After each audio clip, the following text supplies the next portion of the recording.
As viewers of this program know, the three of us are still going strong, working from home. Maybe sometime this summer, we hope one of us perhaps will be in the studio for some amount of time. But whether we're back or not, Bloomberg out with a story yesterday, a nice little feature on employees who are deciding to quit their jobs rather than continue working from home. And Julie, I know something that warms your heart is a little bit of the anti-boomer sentiment that came up in this story from one person that Bloomberg talked to.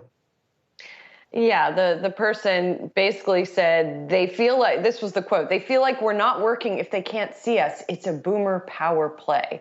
I mean, listen, I am somewhere in the middle on this, and I think at the end of the day, most employees will be as well. That the woman they quoted was sort of at the end of her rope after she had been called into the office for what ended up being a 6-minute meeting, and she had to find care for her kids in the meantime, et cetera, et cetera.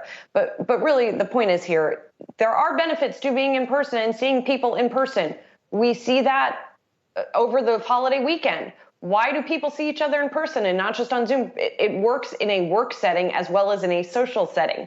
There are benefits. You know, we see the benefits of people wanting to be around other people. But that said, do you need to be there every day and all the time? For a lot of jobs, probably not. But, you know, for a lot of people, they've reassessed their priorities in the wake of the pandemic, priorities of all kinds, including how much they want to be in the office.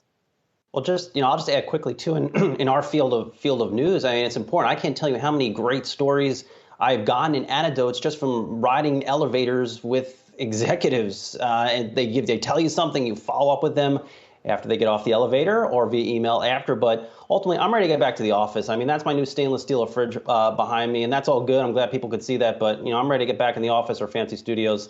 There's a lot collecting dust there.